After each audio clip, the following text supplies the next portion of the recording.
नमस्कार, आप देख रहे हैं काल चक्र। मैं आपके साथ पूजा राठौर शर्मा और मेरे साथ हैं प्रश्न कुंडली विशेषज्ञ पंडित सुरेश पांडे जी। पंडित जी, आपका बहुत बहुत स्वागत है। धन्यवाद। नमक कैसे कराएगा बरकत, नमक कैसे बढ़ाएगा संपत्ति, नमक कैसे दूर करेगा विपत्ति। किचन में नमक है तो जरूर देखिए काल चक्र। जी हाँ, समुद्री नमक का इस्तेमाल, दान और उपाय आपके घर से नेगेटिविटी और वास्तु दोष को कैसे दूर कर सकते हैं, इसके बारे में तो पंडित जी ने आपको काल चक्र में कई बार बताया है। लेकिन आज पंडित जी पूरा 1 घंटा काल चक्र में आप सभी को बताने वाले हैं कि समुद्री नमक का साइंटिफिक पहलू क्या है, क्यों खास है समुद्री नमक, कौन कौन से मिनरल्स और एलिमेंट्स होते हैं समुद्री नमक में जो इसको और भी ज्यादा इफेक्टिव बनाते हैं, और साथ ही नमक से जुड़ी वो खास और महत्वपूर्ण जानकारियां जो आपने अभी तक नहीं सुनी होंगी, उसके बारे में भी आज पंडित जी आपको बताएंगे। इसके अलावा अगर आपका भी कोई सवाल है तो आप हमें फोन कर सकते हैं। हमारा नंबर है 0120665241। तो समुद्री नमक के ढेरों उपाय आपने कालचक्र में देखे और सुने होंगे, लेकिन आप समुद्री नमक का साइंटिफिक पहलू नहीं जानते होंगे। आखिर क्यों खास है ये समुद्री नमक? समुद्री नमक के अंदर ऐसे कौन से एलिमेंट्स होते हैं जो ना सिर्फ आपको सेहतमंद बनाते हैं बल्कि आपकी हर परेशानी को भी दूर करते हैं? ऐसा क्या है समुद्री नमक में जो ये इतना असरदार और चमत्कारी है? इसका वैज्ञानिक आधार क्या है? आइए पंडित जी से जानते हैं। पंडित जी, समुद्री नमक, आपने बहुत से उपाय इसको लेकर बताए हैं, लेकिन ये इतना खास क्यों कहा जाता है? कैसे ये चमत्कार कर सकता है? देखो पूजा, किसी चीज का प्रभाव तब पता चलता है जब उसका अभाव होता है जी। तब तक उस चीज की उपयोगिता समझ में नहीं आती है जब तक वो चीज उपलब्ध होती है। जब वो अनुपलब्ध हो जाए तब उसको उसकी उपयोगिता समझ में आती है जी। पूजा आज आसानी से हमारे साथ हैं तो हमें कुछ नहीं समझ में आ रहा है कि इनकी क्या उपयोगिता है, लेकिन जिस दिन पूजा नहीं रहें उस दिन समझ में आएगा कि पूजा की उपयोगिता क्या है। बिल्कुल। तो इसी तरह से जो लोग 9 दिन का नवरात्र का व्रत करते हैं और नमक नहीं खाते हैं, सेंधा नमक भी नहीं खाते हैं, उन लोगों से पूछिए कि नमक की क्या उपयोगिता होती है। व्रत में 7वां दिन, 8वां दिन, 9वां दिन उनको गिनना पड़ता है कि कितने जल्दी ये दिन बीते और कितने जल्दी हम सब कुछ तो खाते हैं। केवल नमक ही उसमें कम रहता है, बाकी तो सारी चीज़ें रहती हैं। कुट्टू के आटे की कचौड़ियाँ भी बना लेते हैं, सब्जी भी बना लेते हैं, कुट्टू की खिचड़ी भी बना लेते हैं, सिंघाड़े का आटा का पकौड़ियाँ भी बना लेते हैं, लेकिन केवल अगर कुछ नहीं रहता है तो उसमें नमक नहीं रहता है। और वो एक नमक जो है इतना बेचैन करता है, इतना इंतजार करवाता है जिसकी कोई सीमा नहीं। बिल्कुल। तो नमक का अगर अभाव हो जाए तब उसका प्रभाव पता चलता है कि नमक का प्रभाव क्या है।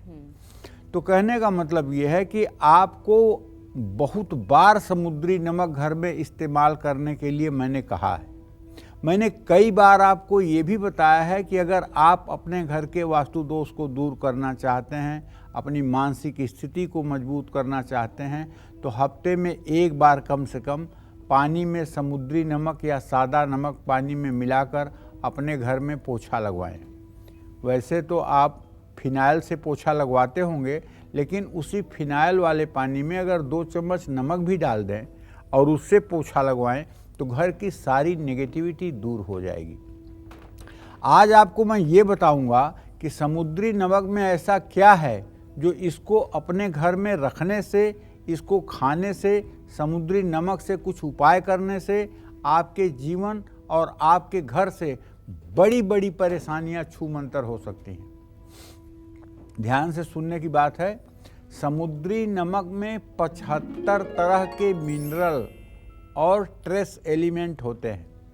75 तरह के मिनरल्स और ट्रेस एलिमेंट होते हैं।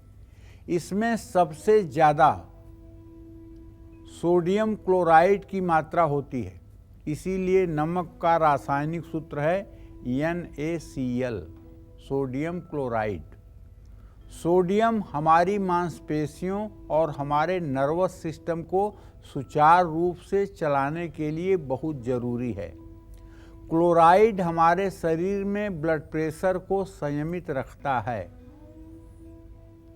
भोजन में मौजूद पोषक तत्वों को शरीर और खून तक पहुंचाकर शरीर को स्वस्थ रखने के लिए सोडियम और क्लोराइड बहुत जरूरी होती है। जिसके शरीर में सोडियम की कमी हो जाती है वो व्यक्ति सीरियस माना जाता है। समुद्री नमक में पोटेशियम भी होता है जो शरीर में एसिड की मात्रा को संतुलित रखता है। समुद्री नमक में कैल्शियम और मैग्नीशियम के साथ सल्फर भी होता है। समुद्री नमक में phosphorus, bromine, boron, zinc, iron, manganese, copper और सिलिकॉन भी मौजूद होता है। कुल मिलाकर ये सारे मिनरल्स जो समुद्री नमक में मौजूद होते हैं, यही हमारे शरीर को स्वस्थ रखने और शरीर के हर अंग को सुचारू रूप से चलाने के लिए बहुत जरूरी होते हैं।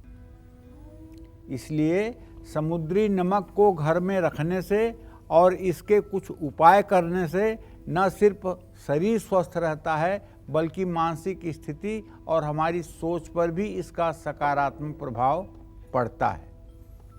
तो मैंने आपको नमक के अंदर छिपे हुए गुणों के बारे में बताया है और मुझे विश्वास है आज के कार्यक्रम में जो हम इसकी उपयोगिता आपको बताएंगे उसका आप प्रयोग करेंगे और उसका आप लाभ उठाएंगे। जय मां विंध्यवासिनी।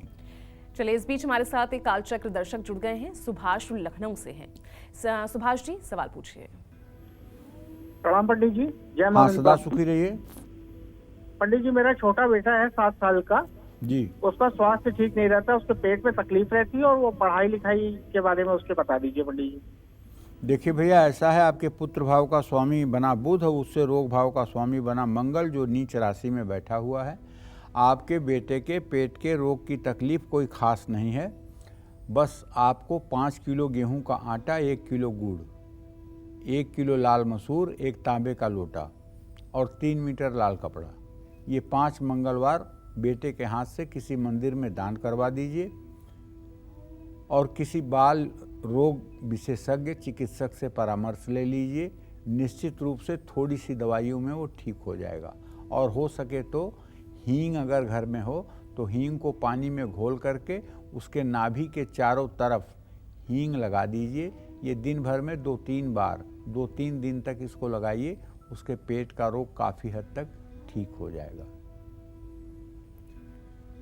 और चलिए अब बढ़ते हैं दूसरे कॉलर की तरफ। सोनीपत से सुनील हैं फोन लाइन पर। सुनील जी, सवाल पूछिए। पंडित जी नमस्कार। जय विंध्यवासिनी। जय मां विंध्यवासिनी भैया। पंडित जी, मेरा नाम सुनील है और मेरी बड़ी बेटी है जिसका जन्म तारीख है 30 मार्च 1995 और जन्म का समय है शाम को 7:25 पे। मेरे 2 सवाल है उनके लिए।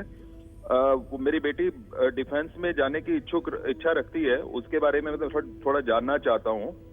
और शादी उनकी कब तक होगी, उनका लाइफ पार्टनर के बारे में भी थोड़ा जानना चाह रहा हूँ, वो किस फील्ड के होंगे।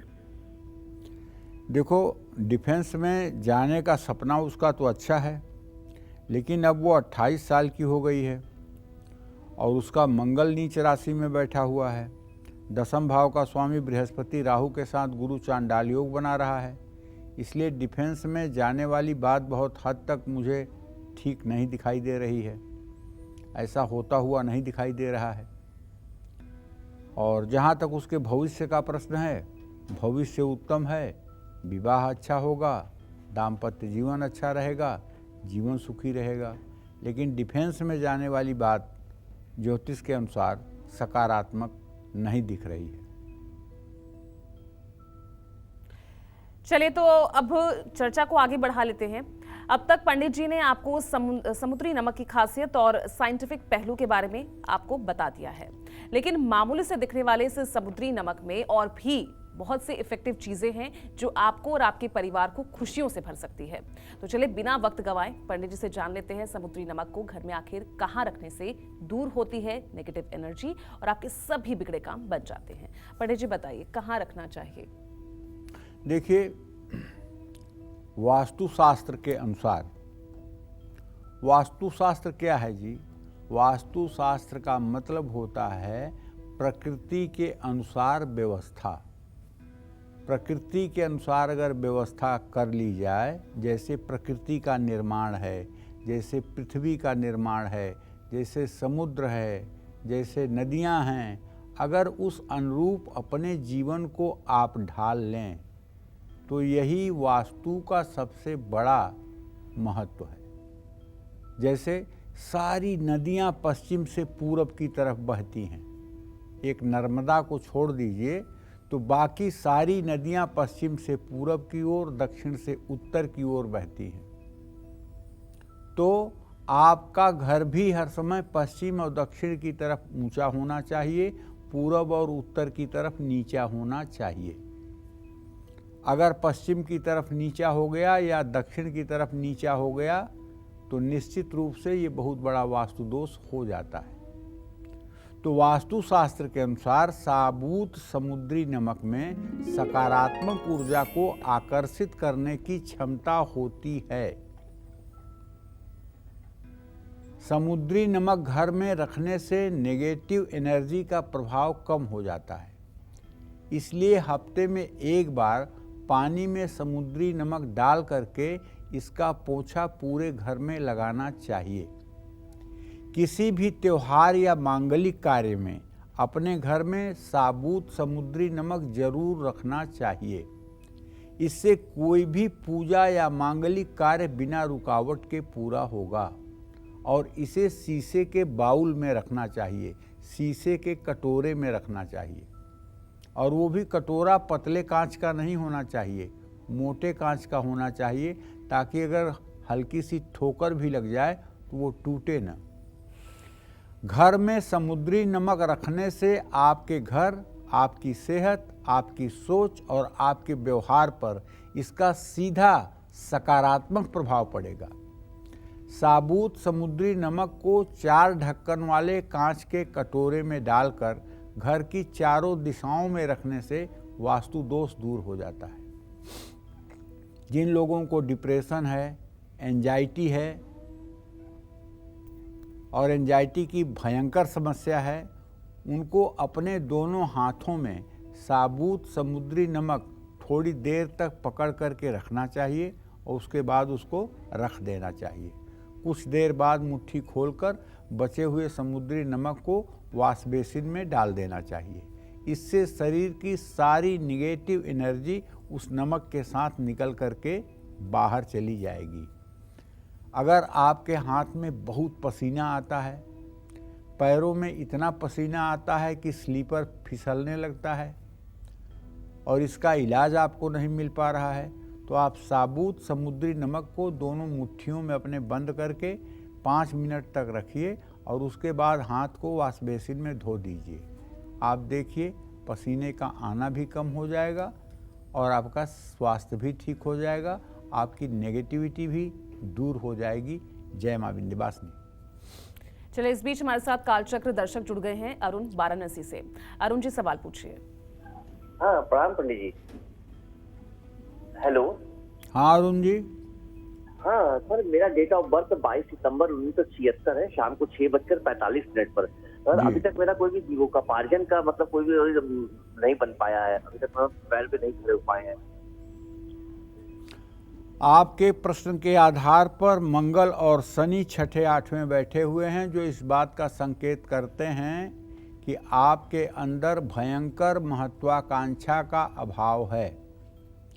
आप अपनी परिस्थिति को सुधारने के लिए बेचैन और व्याकुल नहीं हैं। सही परिस्थिति का मूल्यांकन करके अपनी योग्यता के अनुसार आप कोई काम नहीं कर रहे हैं, केवल टाइम पास कर रहे हैं और भाग्य को दोष दे रहे हैं। अरुण जी, बहुत स्पष्ट शब्दों में आपको बताना चाहूँगा कि आप लोहा, कोयला, मिनरल, मोबाइल, लैपटॉप, कबाड़ से संबंधित कोई भी काम कर लीजिए, उसमें आपको सफलता मिलेगी। नौकरी में आपको सफलता नहीं मिलेगी। आप छोटा से छोटा व्यापार करके भी अपनी आजीविका को सेट कर सकते हैं, लेकिन केवल भाग्य के भरोसे बैठे रहने पर कुछ होने वाला नहीं है। ये बात आप स्पष्ट रूप से जान लीजिए। और अगर इसके बावजूद भी, मेरे कहने के बावजूद भी आप रास्ता नहीं खोज पा रहे हैं, तो आप लगातार 1 सप्ताह बनारस में रहते हैं, संकट मोचन हनुमान मंदिर जाइए और वहाँ 100 पाठ रोज हनुमान चालीसा के करिए और हनुमान जी से प्रार्थना करिए कि हे प्रभु, मेरे आजीविका का मार्ग प्रशस्त करिए, मुझे रास्ता दिखाइए, मैं किस रास्ते पर चल करके अपने जीवन को सफल करूं। यही प्रार्थना आप वहां बैठकर करिए। निसंदेह 1 सप्ताह के बाद आपको रास्ता मिल जाएगा। जय मां विंध्यवासिनी।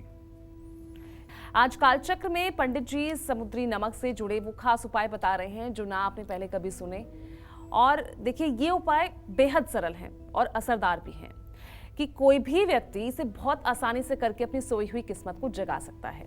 तो चलिए अपनी इसी चर्चा को आगे बढ़ाते हुए अब बात करेंगे समुद्री नमक किस तरह से घर की नेगेटिविटी और वास्तु दोष को दूर करता है, बल्कि एक खास तरह से इसे घर में रखने से आपकी इनकम भी बढ़ सकती है, खुशियां आ सकती है, कुंडली में बैठे ग्रह मजबूत हो सकते हैं और पुरानी से पुरानी बीमारी भी ठीक हो सकती है। लेकिन कैसे? चलिए पंडित जी से जानते हैं। पंडित जी बताइए, समुद्री नमक इतना असरदार, शायद इसके बारे में पहले कभी किसी ने इतना सोचा नहीं होगा।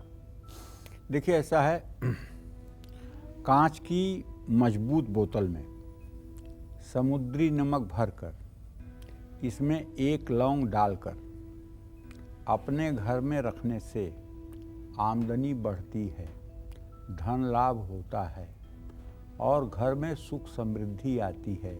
इसमें जरा सा भी दो राय नहीं है।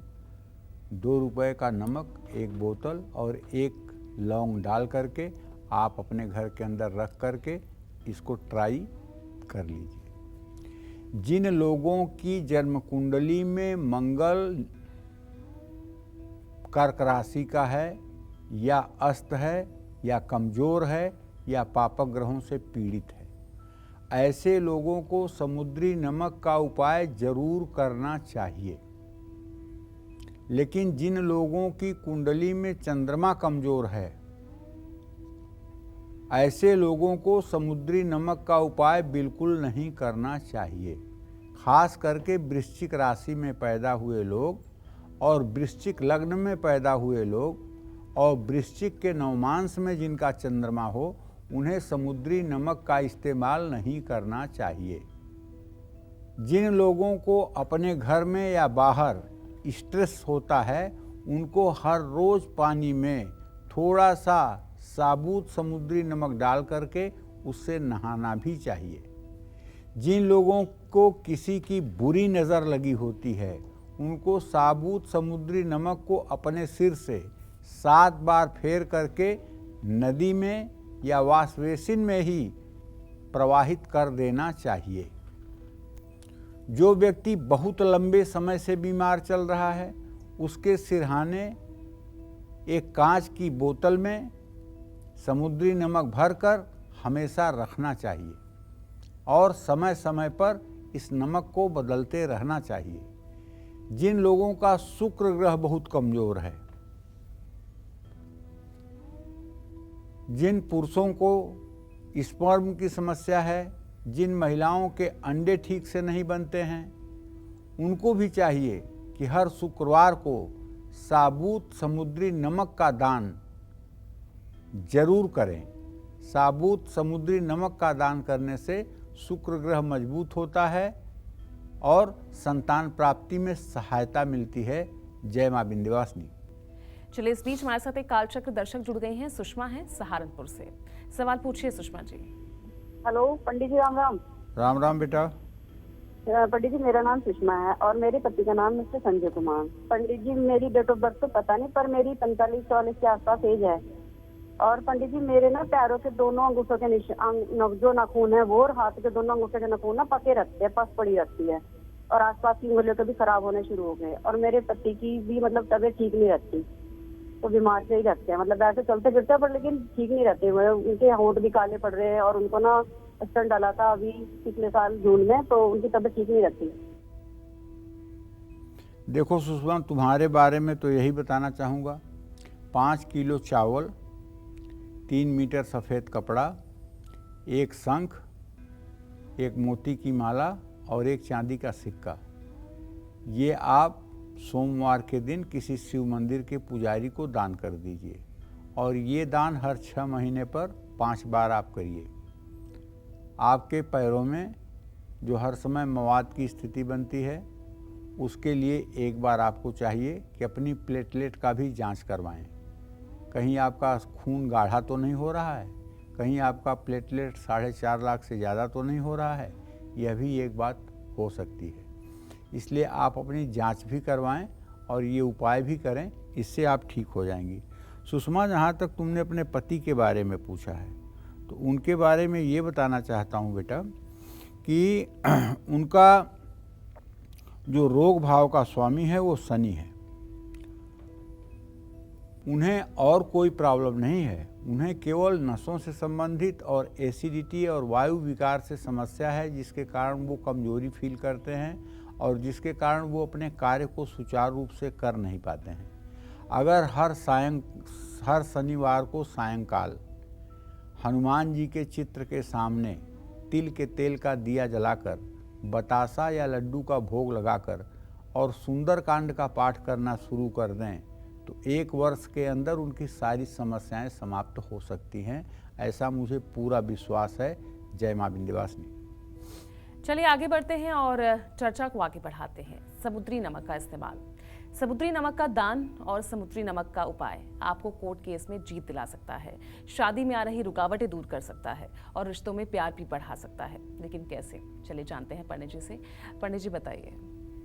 जिन लोगों के घर में बाथरूम गलत दिशा में बना होता है, जैसे उदाहरण के लिए अगर किसी का बाथरूम ईशान कोण में बना हुआ है, पूरब उत्तर के कोने में, तो मैं पूरी गारंटी के साथ कहता हूँ, ब्रह्मा विष्णु महेश तीनों देवता भी आकर के उसको खुश नहीं रख सकते। उसको दुख पाना ही पाना है, उसको परेशान होना ही होना है, क्योंकि वो देव स्थान है और देव स्थान पर मल मूत्र का त्याग करने से 33 कोटि देवता नाराज हो जाते हैं।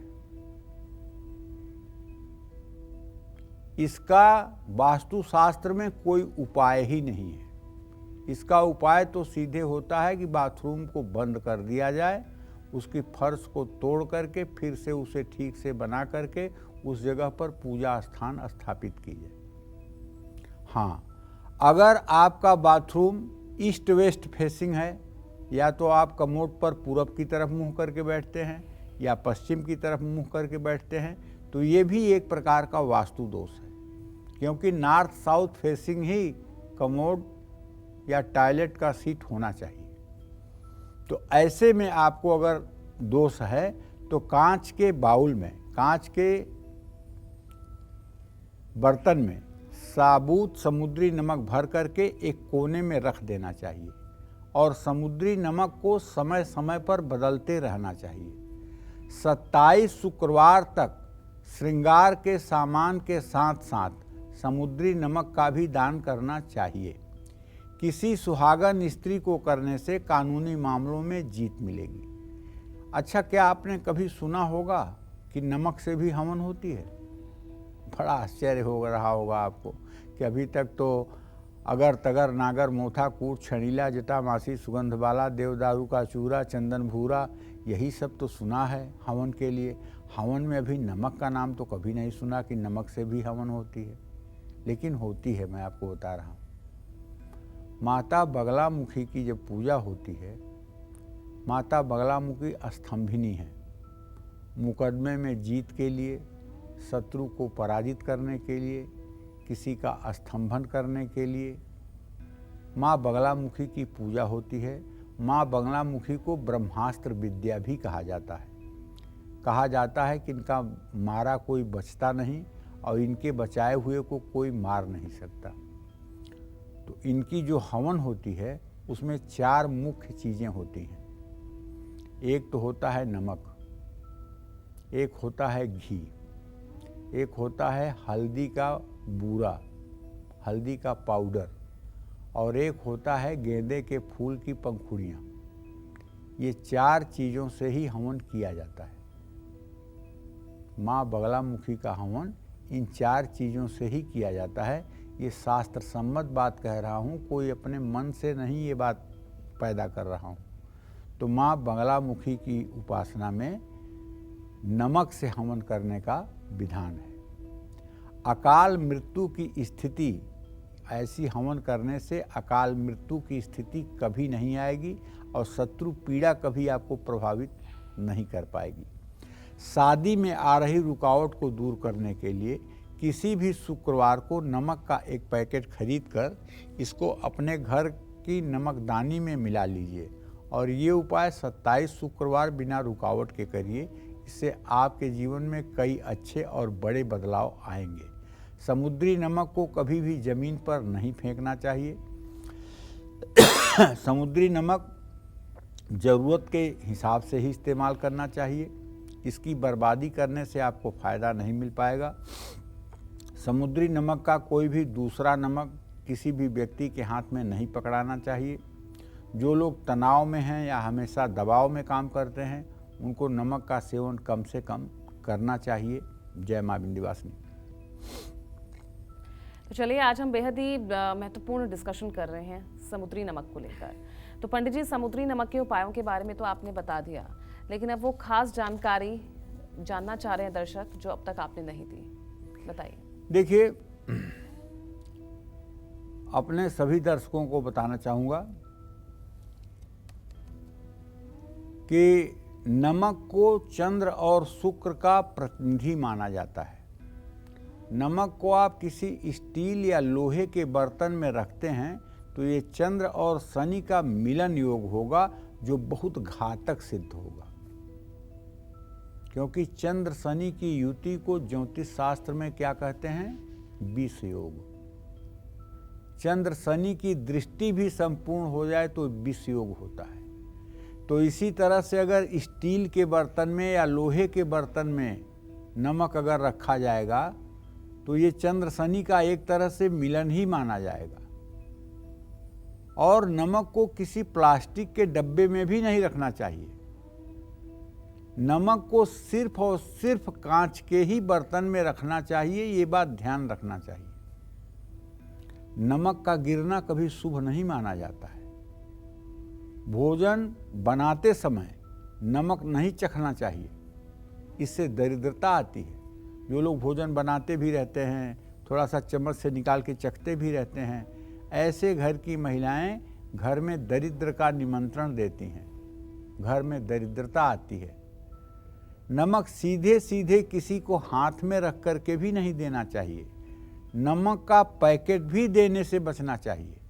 ऐसा मानते हैं कि इससे व्यक्ति के संबंध खराब होते हैं। आपको अगर कोई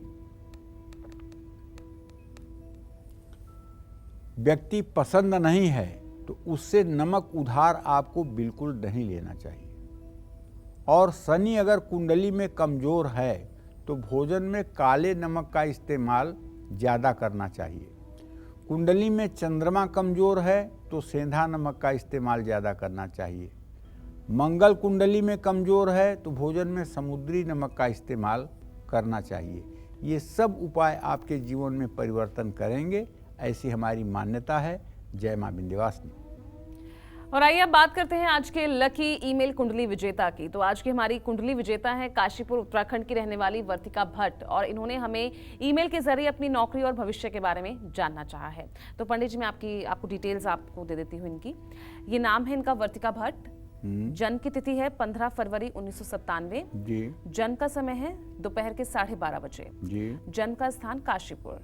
2 सवाल है पंडित जी इनके। पहला सवाल है कि इन्होंने बीटेक करने के बाद नौकरी की, लेकिन बेवजह इन्हें नौकरी से निकाल दिया गया।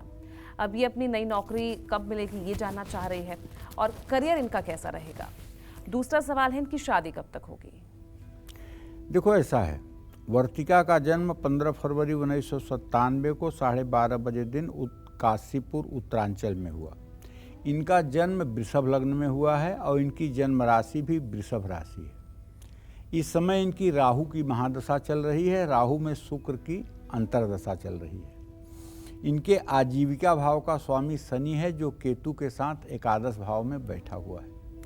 इसलिए बिना किसी गलती के इनके ऊपर आरोप लगा करके और इनको नौकरी से निकाला गया। जब किसी की कुंडली में दशम और एकादश भाव में क्रूर ग्रह पापग्रह होते हैं तो ऐसे आदमी को बिना किए हुए अपराध की भी सजा मिलती है। पहली बात। दूसरी बात ये कहना चाहूँगा कि नौकरी का जहाँ तक प्रश्न है तो मुझे पूरा विश्वास है कि 22 मई से लेकर 15 जुलाई के बीच में फिर इनको नौकरी मिल जाएगी। लेकिन इनके जीवन में ऐसा बार बार होगा कि बिना गलती के भी इनके ऊपर आरोप प्रत्यारोप लगेंगे। इससे इन्हें बचने के लिए नित्य सूर्य को जल भी देना चाहिए और गायत्री मंत्र का 108 बार जप भी करना चाहिए, ताकि इनकी कीर्ति जो है इनके जीवन को सफल बनाए। जहाँ तक विवाह का प्रश्न है तो राहु में शुक्र का अंतर चल रहा है और इनके विवाह भाव का स्वामी मंगल है, जो राहु के साथ है। तो विवाह का योग 15 अक्टूबर 2023 से 30 मई 2024 के बीच बन रहा है। अच्छा विवाह होगा, बढ़िया विवाह होगा, आपके पसंद का विवाह होगा और आपका वैवाहिक जीवन भी अच्छा रहेगा, इसमें कोई दो राय नहीं है। एक बात साफ साफ सुन लो, तुम्हारे भाग्य भाव में बृहस्पति, शुक्र और बुध 3 शुभ ग्रहों की स्थिति है और चंद्रमा उच्च का है, लेकिन गुरु नीच राशि में है। तो इसलिए तुम्हें थोड़ा सा बृहस्पतिवार के व्रत करने चाहिए, केले के पेड़ की पूजा करनी चाहिए और बृहस्पतिवार के दिन पूरे पीले कपड़े पहनने चाहिए। ऐसा करने से भाग्योदय में तेजी आएगी। जय मां विंध्यवासिनी। तो कैसे बैंक बैलेंस बढ़ाएगा बूंदी का लड्डू? जी हाँ, कैसे बिगड़े काम बनाएगा बूंदी का लड्डू और कैसे आपका भाग्य उदय कराएंगे बूंदी के लड्डू? चलिए जानते हैं पंडित जी से। पंडित जी, बूंदी के लड्डू सबको बेहद पसंद होते हैं, लेकिन ये कैसे हमारी किस्मत बदल सकते हैं? देखो, बूंदी के लड्डुओं में नवग्रहों को नियंत्रित करने की क्षमता होती है। बूंदी का गोल आकार बुध को, बूंदी के लड्डू का रंग बृहस्पति को और सूर्य को नियंत्रित करता है। बूंदी के लड्डू की सुगंध चंद्रमा को और मेवे जो उसमें डाले जाते हैं शुक्र और मिठास जो डाली जाती है वो मंगल को नियंत्रित करती है। और बूंदी के छोटे छोटे दाने जो हैं राहु और केतु और शनि को नियंत्रित करते हैं। शनि की महादशा 7.5 या ढैया में अगर कष्ट मिल रहा है तो शनि को शुभ बनाने के लिए बंदरों को बूंदी के लड्डू शनिवार को खिलाकर देखिए। इससे आपकी किस्मत न चमकने लगे तो कहिए, सफलता के द्वार भी खुलने लगेंगे। शनि को प्रसन्न करने के लिए एक तेल लगी रोटी पर बूंदी का लड्डू रखकर 43 दिनों तक काली गाय को शनिवार को खिलाया जाए तो आप उसका चमत्कार देखिए। केतु की महादशा हो या केतु की अंतर्दशा हो, अगर उसका अशुभ फल मिल रहा है तो बुधवार को भगवान गणेश मंदिर में बूंदी के लड्डुओं के साथ दुर्वांकुर का भोग लगाइए। केतु के अशुभ प्रभाव से आप बीमार पड़ गए हैं या आपको ब्रेन से संबंधित कोई प्रॉब्लम है या आपके दिमाग में क्लॉटिंग हो गई है, ब्लॉकेज हो गया है, तो रविवार को बूंदी के 1.25 किलो लड्डू मंदिर में प्रसाद के रूप में बांटिए। ये सारे उपाय ऐसे हैं जिसे करने के बाद निसंदेह आपको लाभ मिलेंगे और लाभ की स्थिति में आप रहेंगे। जय मां विंध्यवासिनी। चलिए, तो पंडित जी बहुत बहुत शुक्रिया, इतनी खास जानकारी आपने दर्शकों तक पहुंचाई। उम्मीद करते हैं आपको आज का ये विषय बेहद पसंद आया होगा। कल फिर एक नए विषय और आपकी परेशानियों को दूर करने के ढेरों उपाय लेकर आएंगे हम पंडित सुरेश पांडे जी के साथ। तब तक के लिए कालचक्र की पूरी टीम को इजाजत दीजिएगा और देश दुनिया की खबरों के लिए देखते रहिए News 24। नमस्कार।